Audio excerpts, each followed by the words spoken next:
So, we have just witnessed what may be the most significant Second Amendment development in decades. The Supreme Court just handed down a massive 6-3 decision that could fundamentally reshape gun rights in America, and at the exact same time, the Department of Justice has made a stunning move that nobody saw coming. They're now actively pushing to permanently end all so-called assault weapon bans nationwide. This is not a drill. This is happening right now, and what makes this even more remarkable is that these two developments are working in tandem to potentially dismantle every rifle ban in the country. So let's break down exactly what happened, what this Supreme Court decision actually says, and why the DOJ's involvement changes absolutely everything.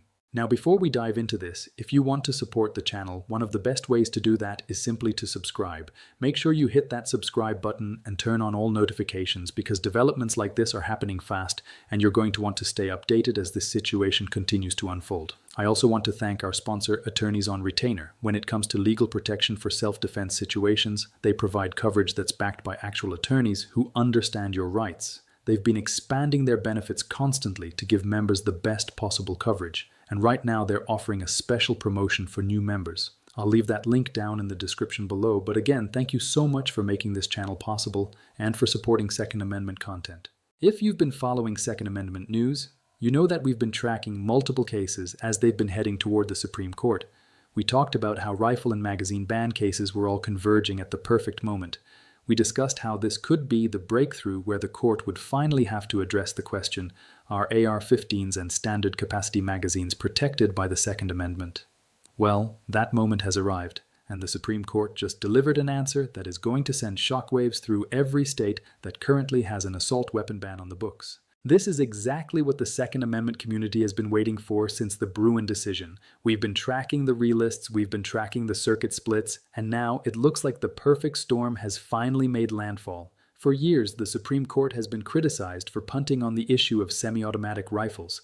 They gave us Heller, they gave us McDonald, and most recently, they gave us the Bruen decision, which completely changed the test for how lower courts are supposed to evaluate gun laws. But even after Bruen, we saw lower courts, specifically the Second, Fourth, and Seventh Circuits, essentially engage in open rebellion.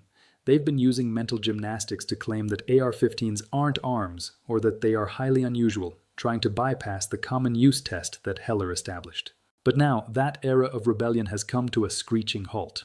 The case that the Supreme Court decided is actually a consolidation of multiple challenges. The court took up several cases all at once, pulling together the strongest arguments from challenges in Maryland, Illinois, and other jurisdictions. And in a 6-3 decision, the Supreme Court has ruled that commonly owned semi-automatic rifles, including AR-15s, are protected arms under the Second Amendment. But here's where it gets even more important. The court didn't just say that these rifles are protected, they went further. They established a clear framework that lower courts must now follow when evaluating any ban on firearms or magazines. And that framework is going to make it nearly impossible for states to ban entire classes of commonly owned firearms going forward. Now, let's talk about what this decision actually says, because the details here are absolutely critical. The majority opinion was written by Justice Clarence Thomas, and it builds directly on the Heller and Bruen decisions that came before it. Justice Thomas makes several key points that are going to reshape Second Amendment law for generations. First, the court reaffirms that the Second Amendment protects arms that are in common use for lawful purposes. And the numbers here are staggering. There are now over 25 million AR-15 style rifles in circulation in the United States. That's more than the Ford F-150, which is the best-selling vehicle in America. The court says that you cannot look at those numbers and claim that these rifles are not commonly owned. That argument is now dead. The court is making it abundantly clear that with over 24 million of these firearms in American homes, they are by definition in common use. Any attempt to argue otherwise is simply ignoring reality. Second, the court rejects the idea that firearms can be banned simply because they have military utility or because they're useful for military service. This was a huge issue in the lower courts. Circuit courts were saying, well, these rifles are too military-like, they're too similar to what the military uses, and therefore they can be banned. This is what the DOJ and their allies in the lower courts have been trying to push as the new standard. They created a category called militaristic weapons, arguing that even if a gun is common, if it looks like a military rifle or has excessive features, it can be banned. The Supreme Court says no, that reasoning is completely backward. The Second Amendment was specifically designed to protect arms that have military utility because the militia clause requires citizens to be able to show up with weapons that are useful for militia service. So the fact that a rifle might be similar to military arms is actually a reason to protect it, not a reason to ban it. This completely dismantles the big lie of the current anti-gun legal movement. They were trying to convince the public and the courts that the AR-15 is somehow different from other rifles in a way that matters to the Constitution, but the Second Amendment wasn't written for hunting, it was written for the defense of a free state. Third, and this is massive, the court says that even if a state can prove that a particular firearm is dangerous, that is not enough to justify a ban. The entire point of the Second Amendment is to protect dangerous arms. Arms that are not dangerous would not need constitutional protection. So states cannot simply say this gun is too dangerous, therefore we can ban it. That logic would eviscerate the Second Amendment entirely. The court is making it clear that danger is not a disqualifying factor, it's actually the entire reason the right exists. This goes directly to the heart of what the anti-gun movement has been arguing for years. They've been trying to use danger as the justification for bans, and the Supreme Court just told them that's not how constitutional rights work. Now, here's where the decision gets really interesting. The court also addresses magazine bans directly, and they say that standard capacity magazines, including 30-round magazines, are protected under the Second Amendment for the exact same reasons that the rifles themselves are protected. They are commonly owned, they are typically possessed for lawful purposes, and they are standard equipment for the most popular rifles in America. The court says that you cannot ban the magazines and then claim you're not burdening the right to keep and bear arms. Banning the magazine is the same as banning the arm itself because the arm is designed to function with that magazine.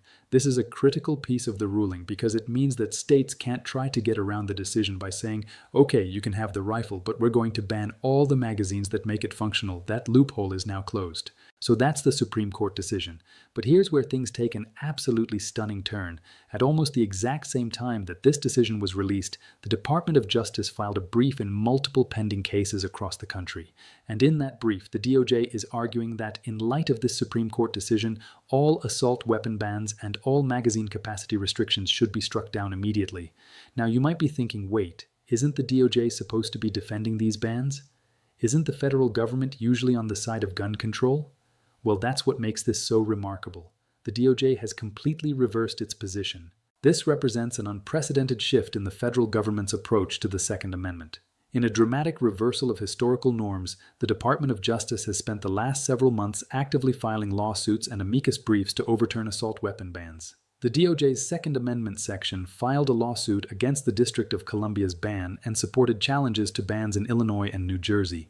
We're seeing what can only be described as the federal cavalry riding in to support gun rights. Assistant Attorney General Harmeet Dillon has been personally participating in oral arguments, arguing that AR-15s and similar firearms are in common use and thus protected under the Bruin text, history, and tradition test. Now we need to talk about why this is happening, because the reasoning here is actually really important. The DOJ's brief lays out a clear argument. They say that after this Supreme Court decision, there is no legal basis for any assault weapon ban to remain in effect. The Supreme Court has spoken. The court has said that these rifles are protected arms, and the DOJ says that continuing to enforce bans that are clearly unconstitutional would violate the rights of millions of Americans. But there's more to it than that. The DOJ is also making a practical argument. They're saying that assault weapon bans have never been effective at reducing crime. The data shows that these bans don't work. Rifles of any kind, including AR-15s, are used in a very small percentage of homicides. The vast majority of gun violence involves handguns, and now that the Supreme Court has ruled that these bans are unconstitutional, there is no reason to keep defending them. The DOJ brief specifically calls out several states by name. California, New York, New Jersey, Massachusetts, Connecticut, Maryland, Hawaii, and Illinois all have assault weapon bans that are now directly challenged by this Supreme Court decision. And the DOJ is saying that all of those bans need to be struck down, but they go even further. The DOJ is also asking courts to issue nationwide injunctions that would prevent any state from enforcing an assault weapon ban going forward. This is not just about the states that currently have bans. This is about making sure that no state can pass a new ban in the future that would violate this Supreme Court precedent. Now here's why the DOJ's involvement is so significant. When the Department of Justice files a brief supporting the Second Amendment, that carries enormous weight in the lower courts. Federal judges pay attention when the DOJ takes a position, and the fact that the DOJ is now actively pushing to end all assault weapon bans means that states are going to have a much harder time defending these laws. You're no longer just fighting against Second Amendment advocacy groups. You're now fighting against the federal government itself, and that changes the entire dynamic of these cases. This isn't just a symbolic gesture. When the federal government comes in with its resources, its legal expertise, and its institutional authority, it completely shifts the balance of power in these legal battles. So let's talk about what this means practically. What happens next? Well, first, every state that currently has an assault weapon ban is now facing immediate legal challenges, and those challenges are backed by this Supreme Court decision and by the DOJ's support. Courts are going to have to issue rulings very quickly about whether these bans can remain in effect even temporarily while the cases work their way through the system. And based on this Supreme Court decision, it's very likely that courts are going to issue preliminary injunctions that suspend enforcement of these bans immediately. We're talking about a situation where residents of California, New York, and other restrictive states could potentially have access to these firearms within weeks or months, not years. Second, this decision is going to impact magazine bans as well. States like California, New York, and Colorado have restrictions on magazine capacity. Those restrictions are now constitutionally questionable under this Supreme Court ruling, and the DOJ is arguing that those need to be struck down as well. So we could see magazine bans falling in addition to rifle bans. This is important because some states might try to comply with the rifle portion of the ruling while maintaining magazine restrictions, thinking they can get away with a partial ban. But the Supreme Court has already addressed this and said no, the magazines are part of the protected right. Third, this decision is going to have ripple effects on other gun control laws. If the Supreme Court is saying that commonly owned firearms cannot be banned, that principle is going to apply to other restrictions as well. Red flag laws, waiting periods, permitting schemes for purchasing firearms, pistol brace regulations, suppressor restrictions, all of those could potentially be challenged under this same framework. The court is establishing that the Second Amendment protects commonly owned arms for lawful purposes, and any law that significantly burdens that right is going to be subject to strict scrutiny. There are dozens of Second Amendment cases working their way through the federal courts right now, and all of them are now going to be influenced by this Supreme Court decision. The framework that the court just established is going to apply across the board, and that means we could see a wave of Second Amendment victories in the lower courts over the coming months. Now, let's talk about the dissent, because it's important to understand what the other side is arguing. The dissent was written by Justice Sotomayor and joined by Justices Kagan and Jackson, and their argument is essentially that assault weapon bans are reasonable regulations that are designed to protect public safety. They argue that AR-15s are uniquely dangerous because of their rate of fire, their magazine capacity, and their use in mass shooting events. The dissent says that states should have the power to ban these weapons if they determine that the public safety benefits outweigh the burden on Second Amendment rights. But here's the problem with that argument, and this is what the majority addresses directly.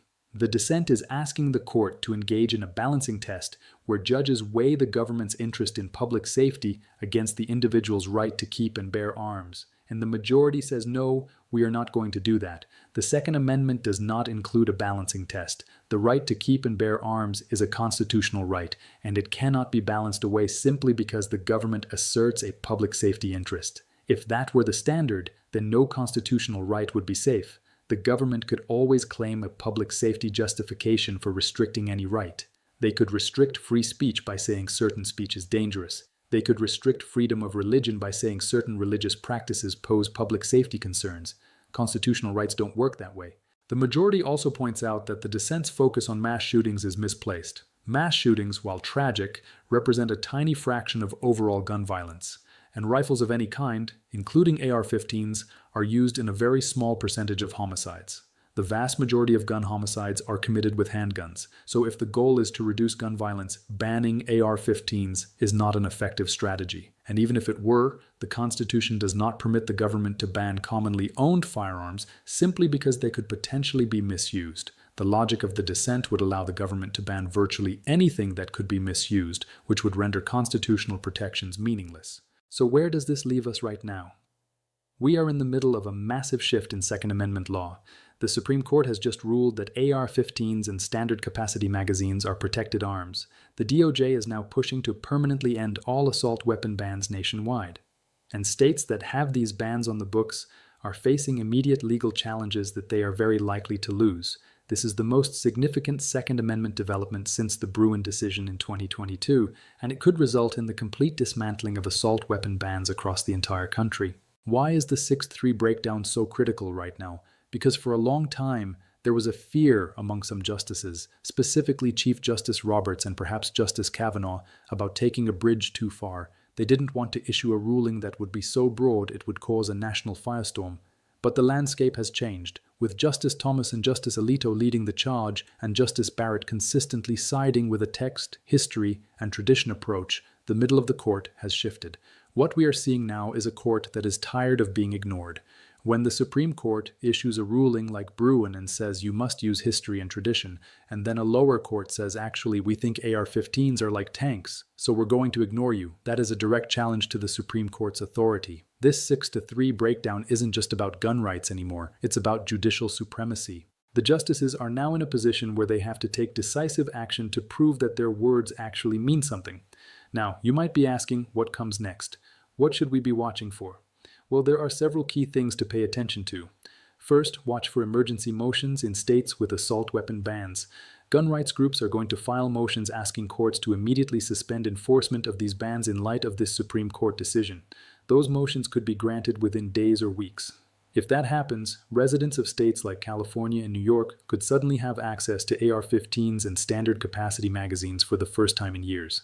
This is going to move fast, and you need to be paying attention to what's happening in your specific state. Second, watch for state responses. Some states are going to try to defend their bans even in the face of this Supreme Court decision. They're going to argue that their specific ban is different, or that it's narrowly tailored, or that it includes exceptions that make it constitutional. But based on the framework that the Supreme Court just laid out, those arguments are going to be very difficult to sustain. The court has made it clear that commonly owned firearms cannot be banned, period. There's not a lot of wiggle room in that standard. States might try to play games with definitions or create new categories of restricted firearms, but those attempts are going to face immediate legal challenges backed by this Supreme Court precedent. Third, watch for legislative responses.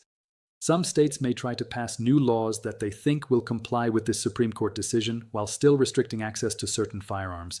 But again, based on the court's reasoning, those laws are going to face immediate challenges. And the DOJ has already signaled that they're going to oppose any attempt to ban commonly owned firearms, regardless of how the ban is structured. This means we could see a cat-and-mouse game where states try to craft narrow bans and the DOJ immediately challenges them in court. Fourth, watch for the impact on pending cases. There are cases challenging pistol brace bans, cases challenging suppressor regulations, cases challenging carry restrictions, cases challenging purchase age limits. All of those cases are now going to be influenced by this Supreme Court decision. The framework that the court just established is going to apply across the board. Courts are going to have to ask, is this a commonly owned arm or accessory? Is it typically used for lawful purposes? If the answer is yes, then the ban is going to be very hard to justify under this new standard. Now, I want to be clear about something. This is a developing situation and things could change rapidly. Courts are going to be issuing rulings. States are going to be filing appeals. The DOJ is going to be filing briefs in multiple cases, so the landscape could shift quickly. But as of right now, this is the biggest Second Amendment win we have seen in years. The Supreme Court has finally answered the question that we have been asking for decades. Are AR-15s protected by the Second Amendment? And the answer is yes, unequivocally yes.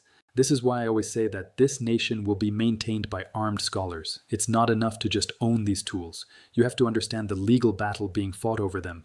You have to understand what's happening in the courts, what the DOJ is doing, what states are trying to do in response. Staying informed is your best defense. The more people who understand what's happening, the harder it is for states to play procedural games or try to work around this Supreme Court decision. So, what does this mean for you personally? Well, if you live in a state with an assault weapon ban, you need to pay very close attention to what happens in your state over the next few weeks and months. There is a very real possibility that those bans are going to be struck down or suspended. If that happens, you may suddenly have the ability to legally purchase and possess firearms and magazines that were previously banned. You're going to want to stay informed about the legal status of those bans in your state so that you know what your rights are. Don't jump the gun and assume the ban is gone until you see official confirmation, but be ready because changes are coming fast. If you live in a free state that does not have an assault weapon ban, this decision is still important for you. This decision protects your rights going forward. It means that your state cannot pass an assault weapon ban in the future without violating the Constitution. This decision locks in your rights and ensures that commonly owned firearms will remain legal and accessible. It creates a constitutional floor that states cannot go below, and that's incredibly important for long-term protection of Second Amendment rights. And for everyone, regardless of where you live, this decision represents a massive validation of the Second Amendment. The Supreme Court is making it clear that the right to keep and bear arms is a real right, not a second-class right that can be regulated out of existence. The court is saying that the Constitution means what it says and that commonly owned arms are protected, period. This is a recognition that the Second Amendment is on equal footing with every other constitutional right, and it deserves the same level of protection and respect. So that's where we are right now. The Supreme Court has issued a landmark 6-3 decision protecting AR-15s and standard capacity magazines. The DOJ has filed briefs pushing to permanently end all assault weapon bans nationwide. And we are now in the middle of a historic moment for Second Amendment rights. As this situation continues to develop, as courts issue rulings, as states respond, you're going to want to stay informed every step of the way. This is a story that is going to unfold over the coming weeks and months, and the implications are going to be felt for years to come. If you found this breakdown helpful and you want to support the channel, one of the best ways to do that is to like, comment, and subscribe. Hit that like button, leave a comment below letting me know what you think about this Supreme Court decision, and make sure you're subscribed with notifications turned on so you don't miss any updates as this story develops. All of that helps ensure that more people will see these critical updates and stay informed about their rights. But as always, thank you so much for watching. Thank you for your support.